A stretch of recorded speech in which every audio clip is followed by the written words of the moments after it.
¿Y no se convierte en ese caso entonces una paloma creciendo y no sé si vea un tigre creciendo también, que se conviertan en el palo en la rueda para Iván Cepeda? No, es que si el tigre no va a crecer, el tigre es de papel, el tigre es de papel, no va a crecer. Profe, Mucha atención. Gilberto Tobón soltó una frase que no pasó desapercibida y que ya empezó a mover el tablero político.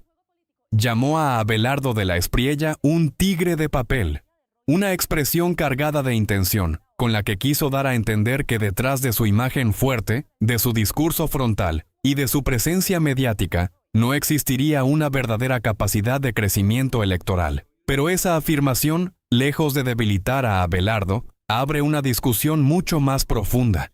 ¿De verdad estamos ante un candidato inflado por la percepción? ¿O, por el contrario, frente a una figura que incomoda tanto al establecimiento, como a ciertos analistas porque representa una voz distinta, firme y sin miedo a confrontar? Lo que dijo Tobón no es un simple comentario al aire. Es una descalificación directa que toca el corazón de la candidatura de Abelardo, su fuerza real.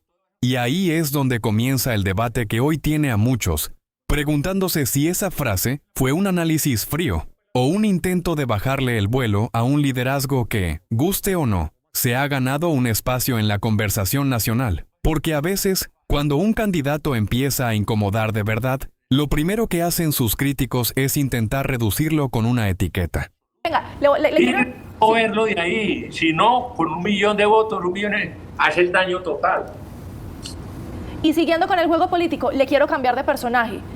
¿Se le acabó el aceite a la maquinaria de Roy Barreras o qué fue esa quemada tan brava? ¿O era solamente una muestra? ¿O ese era el parcial y iba para el final? Porque teníamos muchas expectativas de la maquinaria de Roy. No, espere. Pero es que la maquinaria de Roy hubiera funcionado perfecta si el Petro hubiera dicho que votaran por las consultas. Pero es que el Petro es otro vivo. ¿No? El Petro ya está comprometido con Cepeda. Petro está comprometido con Cepeda, así como está comprometido con la guerrilla y con el narco. Petro es un vivo. Entonces, el punto es que pensar uno que Cepeda llegó al techo, no ha llegado. Que la Paloma tampoco ha llegado, parece. Pero Paloma sola, con Fajardo, con la vieja Claudia, con todo eso, con el tigre de papel, no llega. Puede llegar en la primera Cepeda. Oiga, pues la advertencia que estoy haciendo. Y entonces Paloma Valencia, ¿con quién llega? ¿O cómo hace para llegar?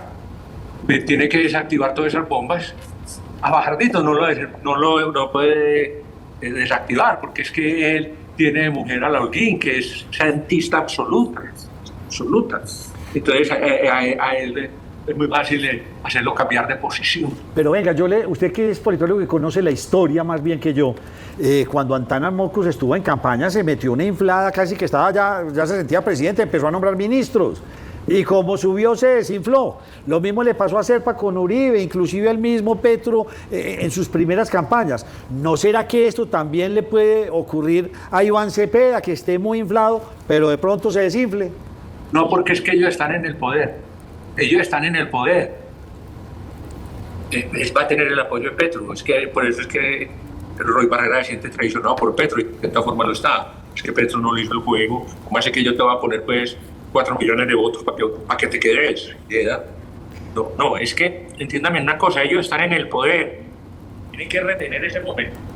En medio de todos los cálculos políticos, de las alianzas, de las sumas, de los vetos y de las estrategias para acomodar el tablero electoral, hubo una frase de Gilberto Tobón que encendió las alarmas y dejó al descubierto mucho más de lo que parece. Cuando dijo que a Abelardo de la Espriella había que sacarlo de alguna manera, lo que realmente mostró fue que Abelardo sí está pesando en el escenario político. Porque a nadie le preocupa sacar del camino a quien no representa un riesgo. Y ahí está la gran contradicción. Por un lado lo llaman tigre de papel, pero por el otro hablan de neutralizarlo, apartarlo o convencerlo de no avanzar. Entonces, ¿en qué quedamos? Si de verdad no tuviera fuerza, si de verdad no creciera, si de verdad no pudiera alterar el resultado, nadie estaría haciendo cuentas alrededor de su nombre. Eso demuestra que aquí no solo se está librando una competencia de propuestas, sino una batalla de conveniencias.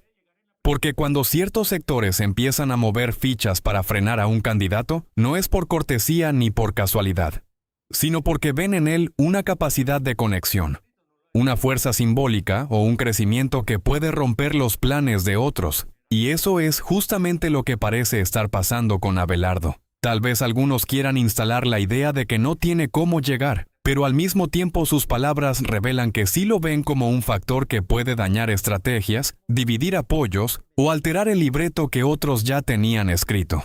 Y cuando un candidato genera ese tipo de reacción, es porque ya dejó de ser decorativo y empezó a convertirse en problema para más de uno.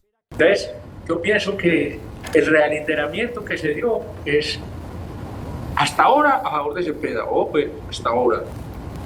Crecimiento de la paloma. Para terminar, hay que sacar al tigre de papel, hay que sacarlo. ¿Cómo? Seducirlo con cantos de sirena, tirarle un venado bien grande, lo que sea. Pero él no debe ir a la elección. A Fajardo no lo saca nadie porque ese es de Santos, a través de la Holguín, ¿cierto?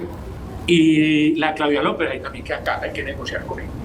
Al final de todo este debate, lo que queda claro es que la política no se mueve solo por encuestas, ni por frases provocadoras, ni por cálculos hechos desde un escritorio. La política se mueve por percepción, por energía, por momento histórico y por la capacidad real que tenga un candidato de conectar con el cansancio, la indignación y la esperanza de la gente.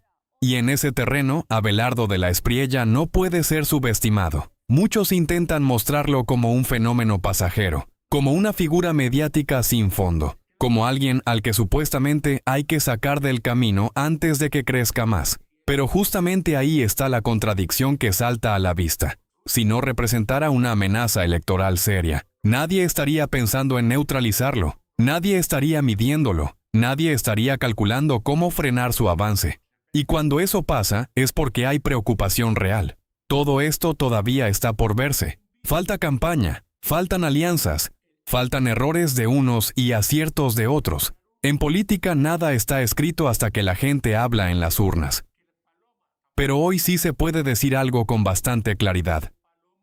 Abelardo tiene muchas más posibilidades de las que algunos quieren reconocer. Tiene discurso, tiene carácter, tiene una imagen de firmeza que conecta con un sector del país que está cansado de la tibieza, de la politiquería de siempre y de los pactos por conveniencia. Frente a Paloma, Abelardo puede dar la sorpresa perfectamente en primera vuelta, porque hay una parte importante del electorado de derecha e inconforme que podría verlo como una opción más frontal, más decidida y menos amarrada a estructuras tradicionales. Y si el escenario final termina siendo contra Cepeda, también podría consolidar una gran mayoría en segunda vuelta, porque allí ya no solo entraría en juego su base propia, sino también el voto de quienes saldrían a frenar un proyecto más radical para Colombia. ¿Y tú, crees que Abelardo sí puede dar la gran sorpresa? Déjamelo en los comentarios. Suscríbete al canal, dale like y comparte este video para que más colombianos entren en esta conversación.